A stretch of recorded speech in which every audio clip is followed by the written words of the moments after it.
Welcome to your own channel road to history. मैं अखिलेश कुमार फिर से मुखातिब हूँ आपसे एक नए वीडियो के साथ। और आज की इस वीडियो में जो मैं हिस्ट्री ऑनर्स का एक सीरीज चला रहा हूँ और ऐसे भी जिन लोगों को इतिहास से सरोकार है उनके लिए एक चर्चा का विषय लेकर आया हूँ। और आज का जो विषय है वो ये है कि क्या कलिंग युद्ध के बाद अशोक का हृदय परिवर्तन हुआ, या जो बौद्ध धर्म उसने अपनाया या धम्म की विचारधारा को जो लेकर आया उसका कलिंग युद्ध से कोई संबंध था।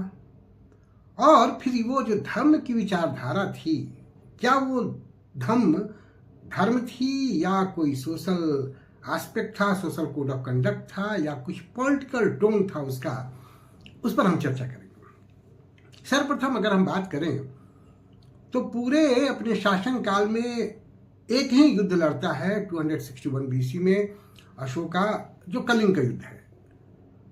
और उस युद्ध में वो विजय प्राप्त करता है। हालांकि कलिंग के युद्ध के पीछे या उस पर विजय प्राप्त करने के लिए जो कारण दिए जाते हैं, अलग अलग कारण इतिहासकारों के द्वारा दिए जाते हैं। एक कारण तो ये दिया जाता है कि मगध साम्राज्य के बगल में एक दूसरा शक्तिशाली साम्राज्य रहे तो वो मगध साम्राज्य के लिए खतरनाक हो सकता था, शायद इसलिए कलिंग युद्ध को जीता गया, कलिंग को जीता गया। और एक दूसरा कारण जो बताया जाता है वो ये बताया जाता है कि दक्षिण भारत से समुद्र के रास्ते से व्यापार करने में सुविधा होती, इसलिए भी कलिंग पर विजय प्राप्त करना आवश्यक था। ये अलग अलग कारण बताए जाते हैं। लेकिन देखने वाली बात यह है कि कलिंग युद्ध में जो नरसंहार हुआ, 1 लाख लोग करीब मारे गए और 1-1.5 लाख लोग, और फिर बहुत सारे लोगों को बंदी बना लिया गया अशोक के द्वारा।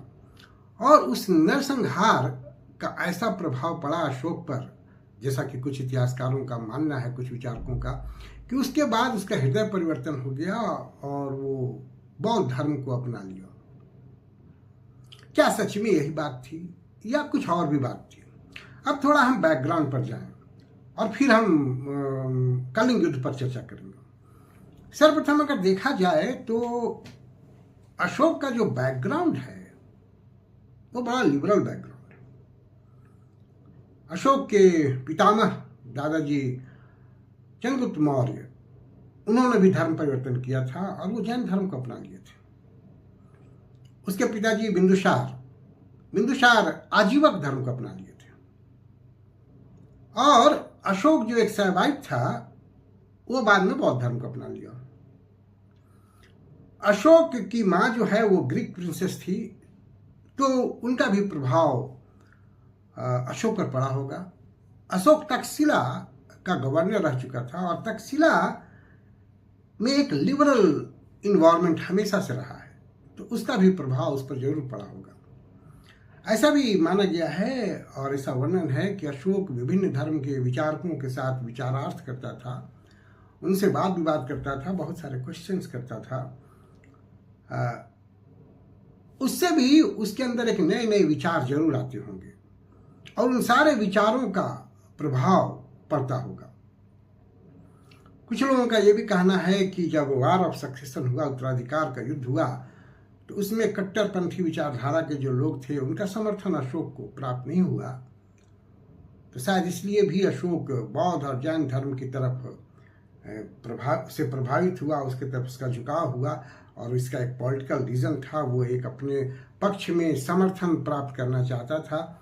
और उस समय जो वैश्य समाज था, वैश्य समाज का बौद्ध धर्म और जैन धर्म से बड़ा लगाव था, और जो आम जनता थी उन पर भी बौद्ध धर्म का, जैन धर्म का प्रभाव पड़ रहा था। तो एक बड़े तबके का समर्थन प्राप्त हो, शायद ये भी एक कारण रहा होगा।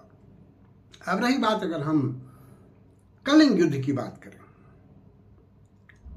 युद्ध में जय विजय होता है और नरसंहार भी होता है। युद्ध कभी भी बहुत अच्छा नहीं होता, फिर भी युद्ध होते हैं।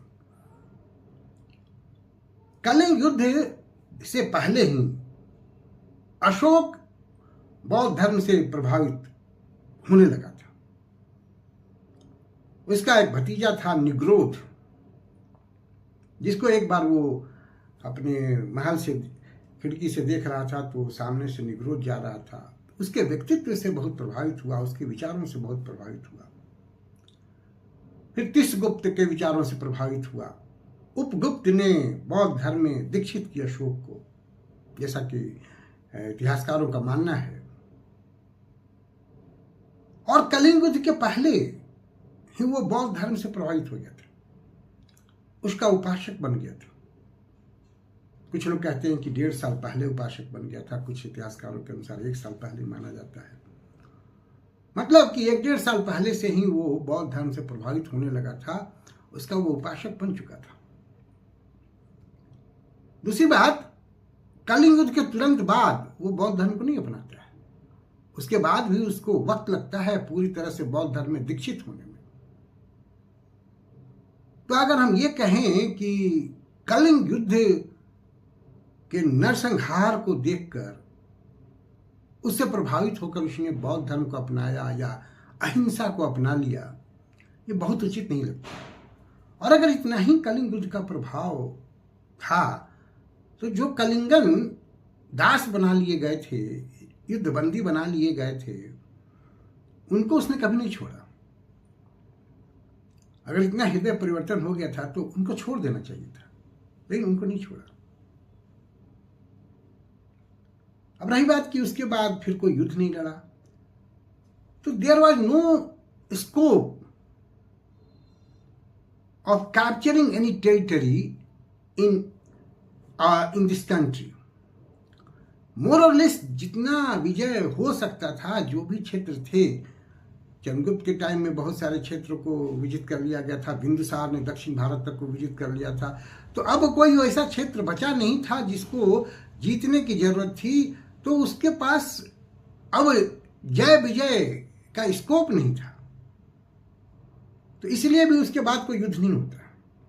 ऐसा नहीं है कि कलिंग युद्ध से प्रभावित होकर, नरसंहार से द्रवित होकर उसका हृदय परिवर्तन हो गया इसलिए उसने युद्ध को छोड़ दिया, बल्कि अब वो भेड़ी घोष के जगह धम्म घोष के द्वारा विजय प्राप्त करना चाहा, धम्म विजय की बात करने लगा। तो विजय की बात अभी भी थी, उसका नेचर बदल गया, उसका तरीका बदल गया। और इसी बैकग्राउंड में वो धम्म का कंसेप्ट लेकर the only source about the information of Dhamma was the Ashokan inscription. Dhamma a Pali word as like religion in English, but in Greek it is as like virtue. धम्मा के बारे में अगर हम बात करें कि क्या सच में ये एक धर्म था या कुछ और था, धम्मा की उत्पत्ति के पीछे का जो बैकग्राउंड है इस पर हम चर्चा कर चुके हैं। अब अगर हम कहें कि जो धर्म होता है उसके लिए कुछ प्री रिक्विजिट होनी चाहिए, जैसे कि कोई गॉड एंड गॉडेसेज हो, कोई वर्शिप प्लेस हो, कोई स्क्रिप्चर हो, कोई प्रिस्ट हो, पुजारी हो। ऐसा धम्मा में कुछ नहीं है। So we can say that dharma is a code of conduct, social code of conduct, broadly in a social framework.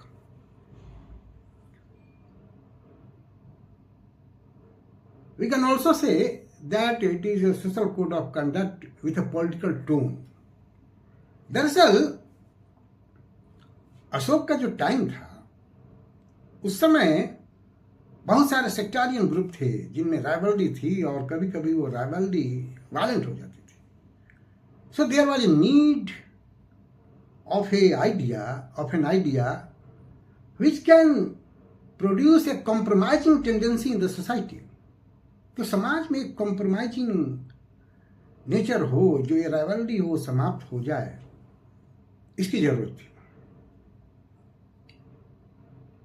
अब इस बात की भी जरूरत थी कि वायलेंस नहीं हो, इसलिए नॉन वायलेंस पर बड़ा जोर दिया गया। तो धम्मा was a need of that time. And it was not a religion, ये रिलीजन नहीं था। जो अशोकन इंस्क्रिप्शंस में बहुत ज्यादा जगहों पे जो चर्चा होती है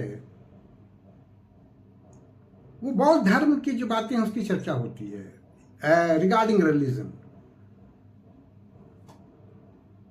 जो बेसिक एलिमेंट्स थे धम्मा के, अगर हम उस पर बात करें तो मुख्य रूप से उसको हम 4 कैटेगरी में बांट सकते हैं: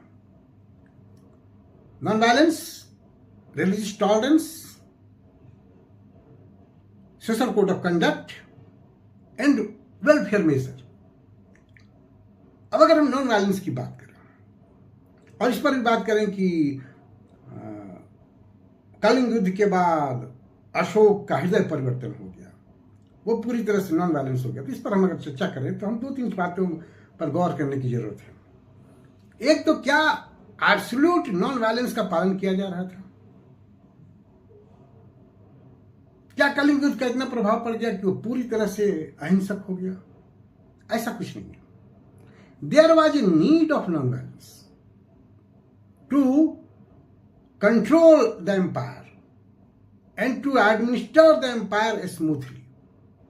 इसलिए जरूरत थी, अब वायलेंस करने की उसको जरूरत नहीं थी, इसलिए कि अब युद्ध करना नहीं था, और जब युद्ध करना नहीं था तो वायलेंस की उसको जरूरत नहीं थी। लेकिन उसको वायलेंस से डर था।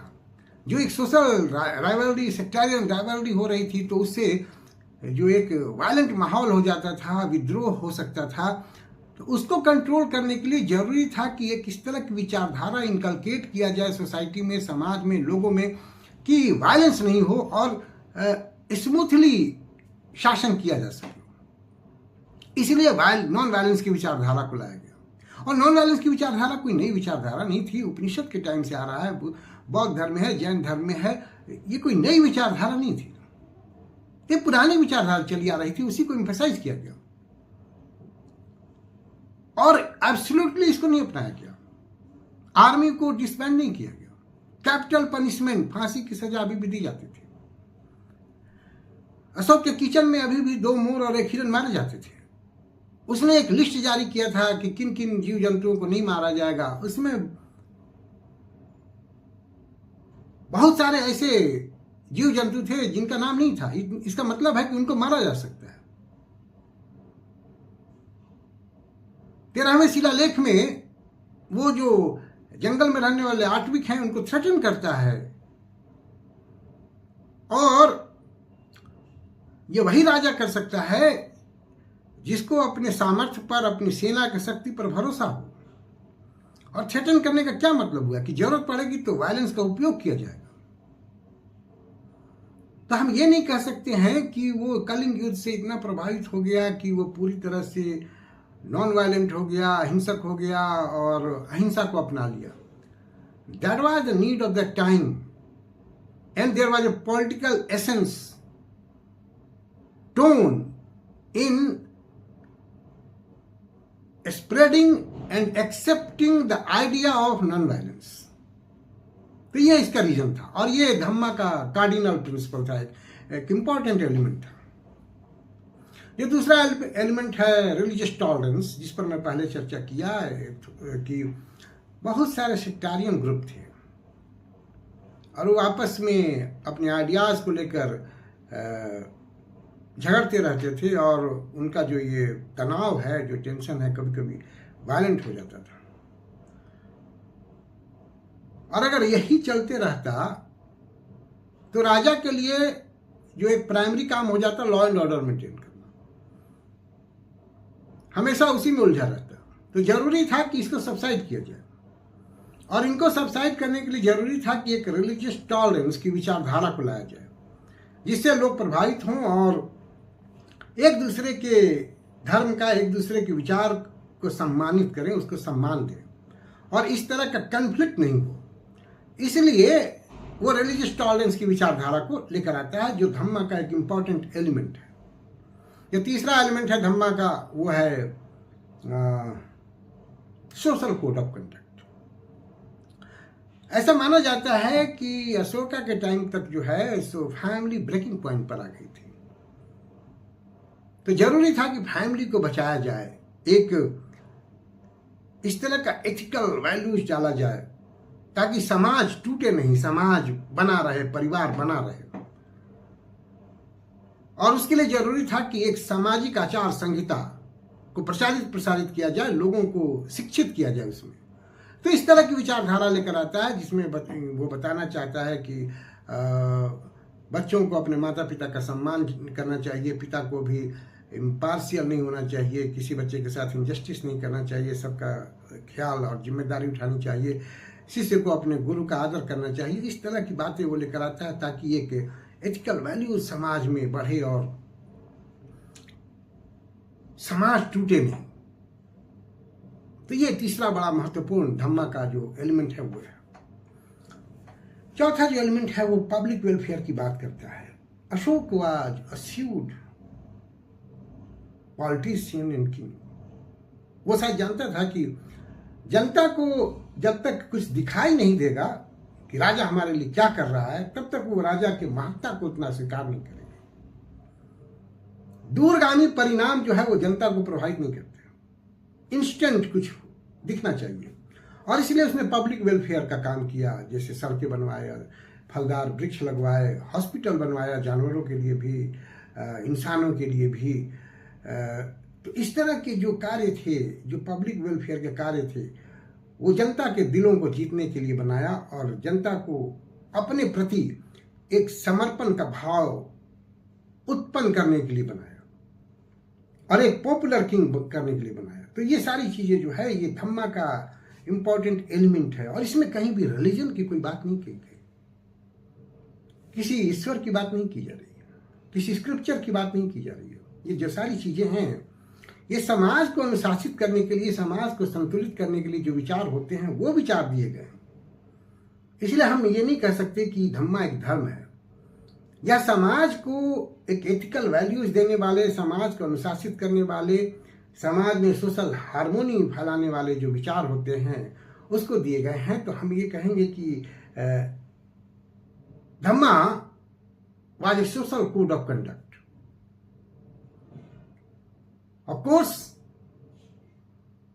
राजा को इससे बेनिफिट था, उसको पॉलिटिकल बेनिफिट था, उसको administrative benefit. Can say that dhamma was introduced as a social code of conduct with ethical values with a political tone। अब अगर हम कहें कि क्या ये धम्मा की पॉलिसी सफल रही, निश्चित रूप से धम्मा की जो पॉलिसी है वो सफल रही, क्योंकि इसका जो उद्देश्य था कि समाज में तनाव नहीं हो, समाज में विद्रोह नहीं हो, जो एक सेक्टारियन कन्फ्लिक्ट है वो नहीं हो। अशोका के पीरियड में हम इस तरह का कोई बहुत बड़ा विद्रोह नहीं देखते, कोई इतना बड़ा कन्फ्लिक्ट नहीं देखते। तो अशोका की जो ये पॉलिसी थी धम्मा की, वो पूरी तरह से सफल थी। नो डाउट जो एक कहा जाता है कि कलिंग युद्ध का प्रभाव पड़ा, उससे ये धम्मा की उत्पत्ति हुई, इससे मैं बहुत इत्तेफाक नहीं रखता। ऐसे आप अपने विचार खुद मानने के लिए बिल्कुल फ्री हैं, लेकिन जो मेरी विचारधारा है कि ये एक पॉलिटिकल बातें थी और कलिंग युद्ध से इसका बहुत कुछ लेना देना नहीं था। नहीं तो मैं पहले बोला कि जो कलिंगन थे, जिनको बनाया गया था युद्ध बंदी या युद्ध दास, उनको कभी फ्री नहीं किया गया। तो उस समय की ये जरूरत थी साम्राज्य को चलाने के लिए, एक इस तरह के वातावरण की जरूरत थी और उसी के अनुरूप उसने एक फ्रेमवर्क लाया जो धम्मा है, जिसमें अशोक पूरी तरह से सफल रहता है। तो आज के इस वीडियो में इतना ही। उम्मीद है आपको अच्छा लगा होगा। आपको अच्छा लगे तो आप खुद भी इसको देखें, अपने दोस्तों को सजेस्ट करें देखने के लिए और मेरे सब चैनल को सब्सक्राइब करें। Thank you for watching. See you again with a new video.